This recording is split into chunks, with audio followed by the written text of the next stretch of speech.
পৃথিবীতে এমন অনেক অদ্ভুত ও রহস্যময় জিনিস রয়েছে যা দেখলে যে কোনো মানুষই বিস্মিত হতে বাধ্য হয়।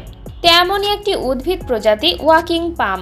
এটি দক্ষিণ আমেরিকার গহীন অরণ্যে ছড়িয়ে থাকা এমনই এক আশ্চর্য উদ্ভিদ প্রজাতি যারা সময়ের সঙ্গে সঙ্গে স্থান পরিবর্তন করতে সক্ষম। টাইমস অফ ইন্ডিয়ার এক প্রতিবেদনে এই তথ্য জানানো হয়েছে।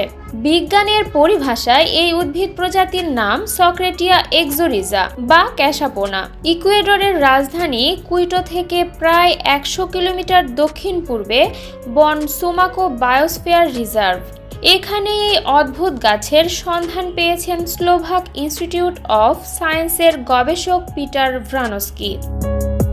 ভ্রানস্কি জানান, সুমাকো বায়োস্ফিয়ারের মাটি আলগা হওয়ায় সেখানকার মাটি দ্রুত ক্ষয়ে যায়, ফলে গাছগুলোর শিকড় থেকে জন্ম নেয় নতুন নতুন শিকড়।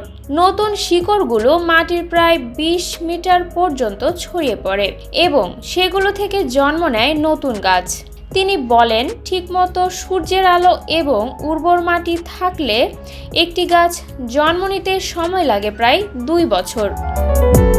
পরিসংখ্যান ও গবেষণা বলছে ওয়াকিং পাম গাছের প্রতিদিন ১.৫ থেকে ২ সেন্টিমিটার সরণ হয়, কখনো আবার দিনে ৩ সেন্টিমিটার পর্যন্তও অবস্থান পরিবর্তন করতে সক্ষম এই গাছ।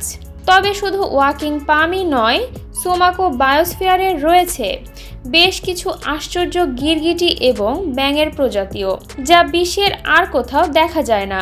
আর তাই ইউনেস্কো ইকুয়েডরের এই সংরক্ষিত অরণ্যকে হার্ট অব দ্য ইউনেস্কো তকমা দেয়।